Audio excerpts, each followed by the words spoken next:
Hello students, आज हम करेंगे 5.3 का क्वेश्चन नंबर 4।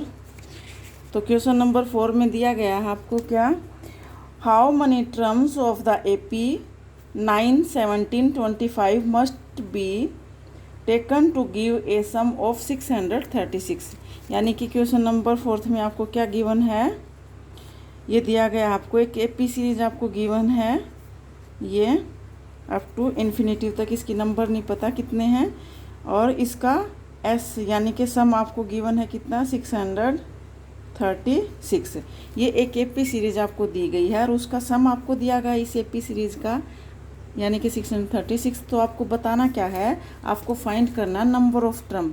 यहाँ पे आपको क्या फाइंड करना है, यानी कि इस सीरीज के अंदर नंबर ऑफ टर्म कितनी है जिनका सम इतना 636 आएगा।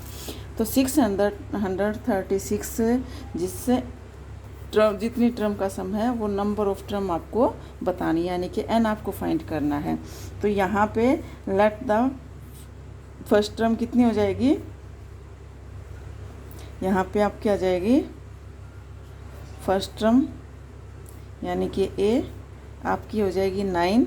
कॉमन डिफरेंस कितना हो जाएगा,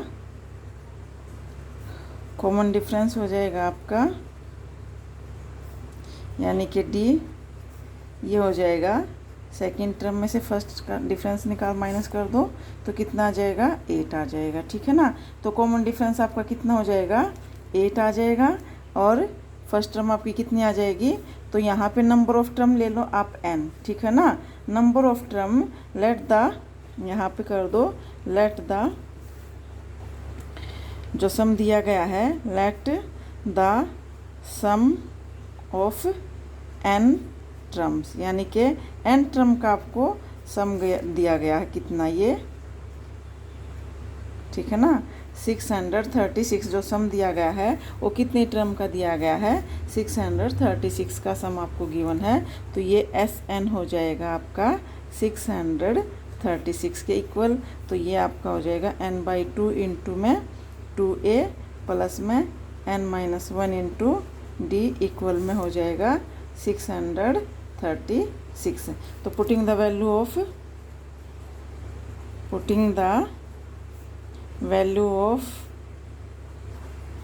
a एंड d, की वैल्यू इसमें पुट कर दो तो ये क्या हो जाएगा n/2, ये हो जाएगा आपका n/2 इंटू 2 इंटू a कितना है आपके पास, a यहाँ पे कितना है 9 है, तो 9 प्लस में n-1 इंटू d कितना है 8 है, तो यहाँ पे 8 पुट कर दिया और ये आपका हो जाएगा 636 के इक्वल। तो यहाँ खोल दो आप ब्रैकेट, n/2 इंटू में 19, ये 8n माइनस का 8 इक्वल में 636। अब आप देखो यहाँ पे हो जाएगा ये आपका दिस इम्प्लाई n/2 इंटू में 18 में से 8 गया, देखो 18 प्लस का माइनस का 8, 18 माइनस 8 कितना हो जाएगा 10 और ये प्लस का 8n इक्वल में 636 हो गया। अब यहाँ देखो इनमें से 2 कॉमन आ रहा है ना, तो 2 कॉमन लेके काट दो 2 को, तो 2 यहाँ से भी कॉमन आ रहा है और 2 यहाँ से भी कॉमन है, ठीक है। तो 2 बाहर लेके इस 2 को काट दो आप, तो ये हो जाएगा n/2, ये हो जाएगा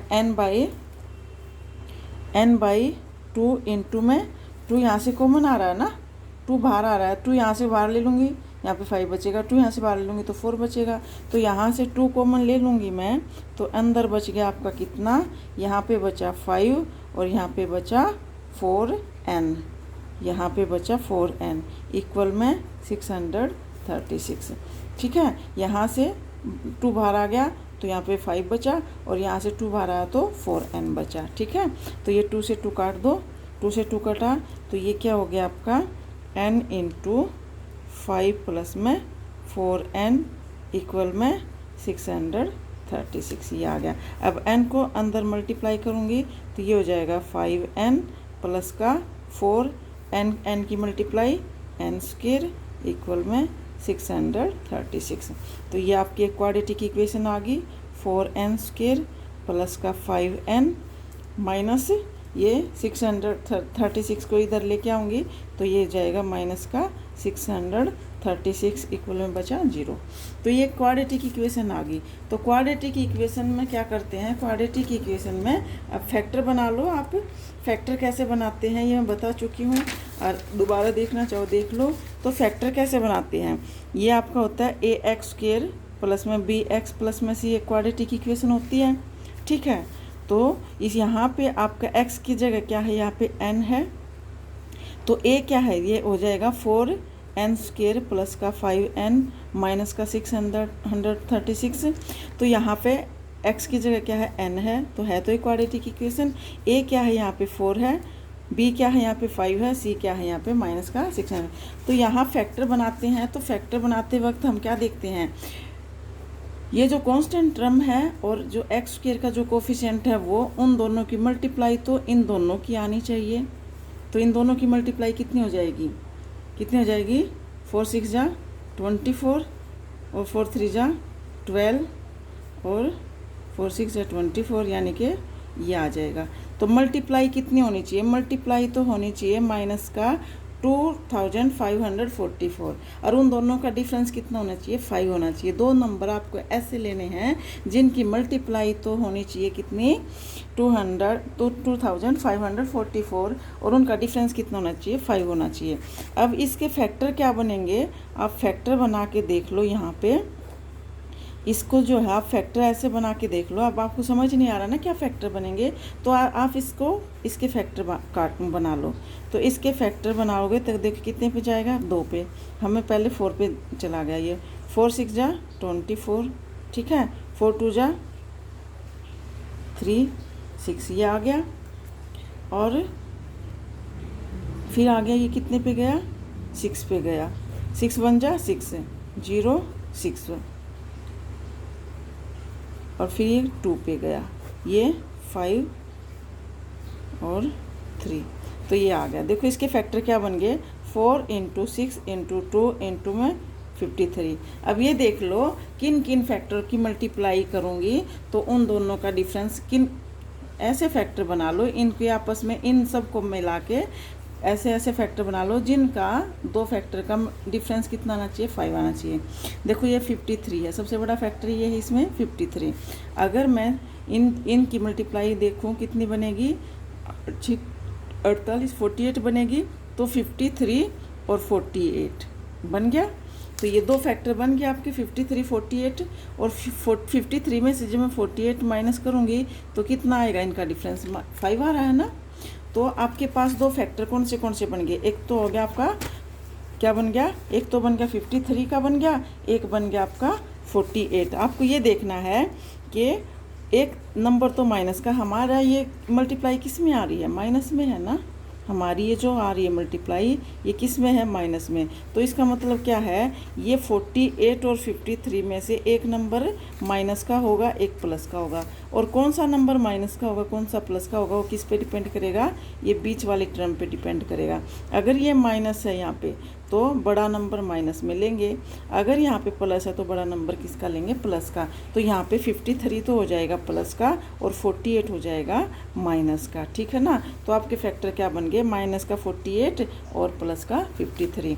तो यहाँ पे इसके फैक्टर मैं बना दूँगी तो क्या बनेंगे, ये आपके फैक्टर बन गए 4n² प्लस का 53n माइनस का 48n माइनस का 6 इक्वल में 0। ये बन गया, ये फैक्टर बन गया आपके। अब पेयर बना लो इन दोनों के। अब यहाँ से देखो इन दो फर्स्ट दो टर्म में से क्या कॉमन है, कुछ भी कॉमन नहीं है ना नंबर में। तो एलिमेंट जो आपका है ये n, यहाँ पे भी n, यहाँ n², यहाँ पे n है। देखो नंबर तो कोई भी कॉमन नहीं है लेकिन n कॉमन है। यहाँ पे n, 2 n है, यहाँ पे 1 n है। अगर मैं 1 n बाहर ले दूँ कॉमन तो ये 4 बचा यहाँ पे एज इट इज़, और यहाँ पे 1 n तो आ गया बाहर, 1 n एज इट इज़ यहाँ पे बच गया, और यहाँ पे 53 बच गया और ये n बाहर आ गया। तो ये हो गया। तो इन दो टर्म में से क्या कॉमन है, देखो दोनों में माइनस है तो माइनस कॉमन ले दो, ठीक है, दोनों में माइनस है ना, दोनों माइनस की टर्म है, तो दोनों माइनस है, दोनों में से माइनस बाहर ले दी। अब इन दोनों में के फैक्टर बना लो। इन दोनों में से क्या कॉमन आएगा, ये बनेगा 12 4, ठीक है, और ये बनेगा कितना, ये बनेगा 12 इंटू 53। ये इन दोनों की मल्टीप्लाई बनेगी। यहाँ कैसे पता चला, मैंने यहाँ से पता चला, जब मैं इनकी मल्टीप्लाई करूँगी 12, 4 की इसकी मल्टीप्लाई कितनी हो जाएगी, ठीक है, 53 ये आपका आ जाएगा, ठीक है। तो 600, देखो 636 के आगे क्या है 53, 4 को छोड़ दो आप, 636 के आगे फैक्टर क्या बने 12 और 53, तो 12 कॉमन आ जाएगा और 53 के फैक्टर बन जाएंगे।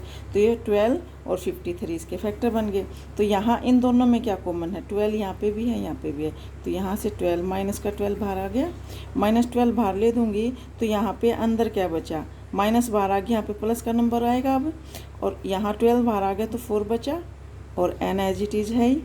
यहाँ से 12 बाहर आ गया, माइनस भी बाहर आ गया, यहाँ पे प्लस हो जाएगा, 12 बाहर आ गया तो 53 बचा, इक्वल में 0। अब आपके पास दो फैक्टर बन गए, एक ये और एक तो फैक्टर ये बन गया आपका 4n प्लस का 53, और एक फैक्टर बन गया n माइनस का 12, इक्वल में 0। अगर मैं इस नंबर को 0 के इक्वल रख देती हूँ, 4n प्लस 53 को, 4n प्लस 53 को अगर 0 के इक्वल रख देती हूँ तो आपको क्या आएगा, फ्रैक्शन में नंबर आएगा, क्योंकि 53 4 से नहीं कटेगा, क्या बनेगा ये n इक्वल में आ जाएगा माइनस का 53/4। तो ये क्या है, ये एक फ्रैक्शन की वैल्यू दे रहा है, तो ये हमारी n की वैल्यू नहीं हो सकती।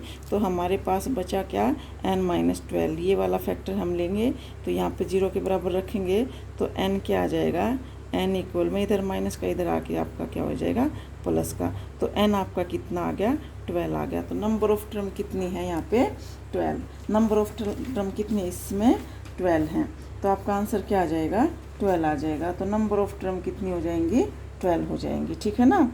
तो the sum of 12 terms is 63, यहाँ पे बोल सकते हो आप, the sum of 12 terms is कितना है, 636, यानी कि 12 टर्म का सम आइए जो 636 है, ठीक है। तो ये था आपका 4th क्वेश्चन, और 5th अगली वीडियो में करेंगे। तो थैंक यू। अगर आपको मेरी वीडियो पसंद आ रही है तो प्लीज़ लाइक कर दीजिएगा। Thank you.